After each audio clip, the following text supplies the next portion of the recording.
Welcome back to the For the Badge podcast.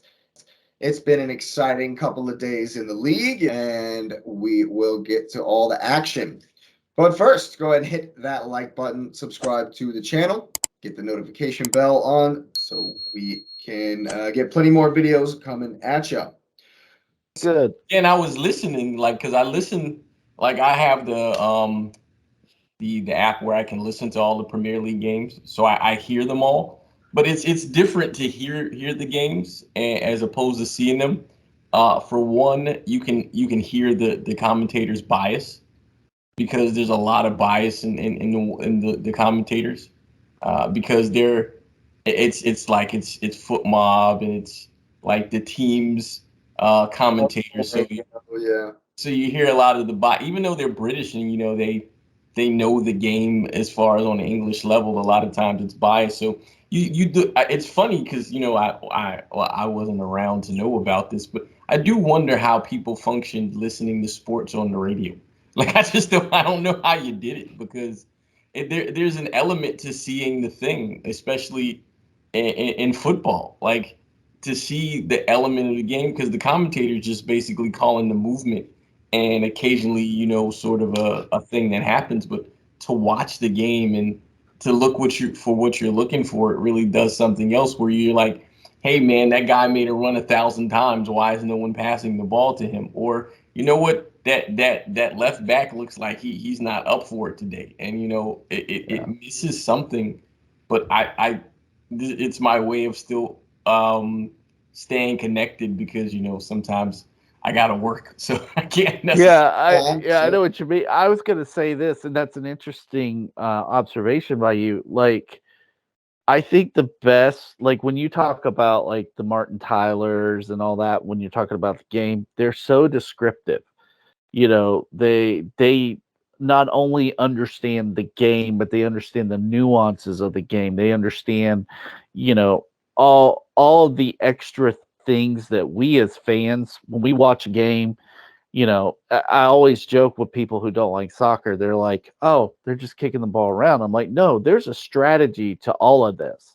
This is not just we're going to kick it around and try to get somebody to get open. No, people are open all the time, but there's a strategy, you know, and the best commentators, whether it's soccer, football, basketball, baseball, they understand the nuances of the game, and they can actually describe it to you other than just saying, you know, Xhaka to Zinchenko to Odegaard. No, there's a lot more description to it. And so I think that as we get further away from radio being the main outlet, it's going to get even worse because the good ones are going to be on TV.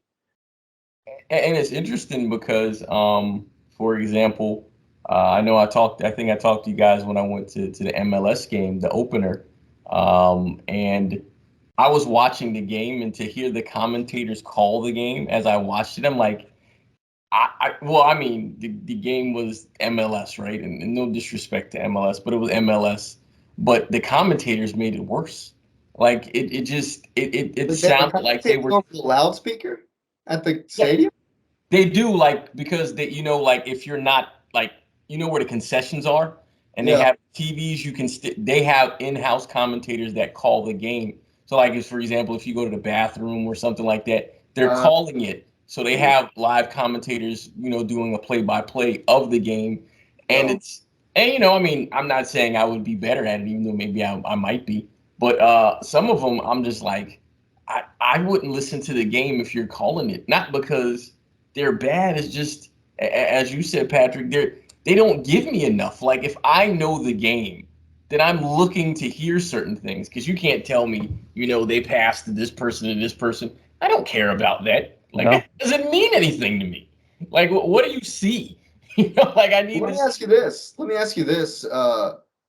And this is something I noticed during the World Cup because I watched a lot of it in Spanish. Okay. How do you feel about Spanish commentary? Because it's way different. I Uh, love it. because they have one guy, La Narración, the guy that's doing the Xhaka to Odegaard to Saka to Martinelli, and every now and again he's like peligro, peligro, peligro. But then there's two other guys Yep. that are giving you the oh well, did you know that Xhaka has scored in his last 4 games? And oh well, that was a beautiful pass there. Odegaard's really got the vision. They're giving the other little nuggets, but there's that one guy whose sole job is to literally, and they do it. They describe every blade of grass, every pass, and that's why like Lauren she couldn't really stick around for all of them because it was so constant. And for me, I took it as a learning experience. I bolstered my Spanish a lot during the World Cup. It's funny. I'll text you guys. There's a time I was in Colombia and I was just watching like some, I guess, community level football. It was organized teams, but it's community level. And there's a video of this guy, and he was calling the game at a table behind us. And I mean, I understood the Spanish, and it's the funniest thing I've ever heard in my whole life. Because it was one guy, and he was doing all three jobs by himself. I was like, this is guy. And in Spanish, it's one of the funniest fast was he talking? ever. I'm telling you, I'll send you guys the video. It hurts my stomach every time I watch it. But now that I've said it, it makes me think that I think a lot of times, and I guess the money's not there for it. But I think a lot of times the people who call games here that are, in our media are trying to call it like a basketball or a football game because that's what they know. Because if we're being honest, realistically, they want to call football or basketball. Like they want to be working there. So they're kind of organizing their CV so someone can see them for that. And the funny thing is that, but soccer's where the money is because I don't know if they know, but soccer's played all year. Like if you go to South America, their season starts in January, and in the Premier League, they start in August. Like soccer goes all year round. And I mean, if you work hard enough, you can watch a game every day of the year. Yeah. If you want. endeavor hard enough, there's something going on somewhere right now. Yeah. The A League. Yeah, that's A League, or the J League, man. The 3 a.m. Australian League games. The Hyundai A League. I used to play with an Australian team. The whatever the one city bought. I think it was Melbourne. Adelaide or Melbourne? something. Or no, Melbourne. Yeah. Nice. Well, we've definitely chased that white rabbit far afield. But well, I know I've had a good time on this one. Thanks for listening. It's been the For the Badge podcast. Make sure you hit the like button on your way out. Subscribe to the channel. Get the notification bell on. We will be back before you know it with plenty more. Thanks for listening. Have a great night.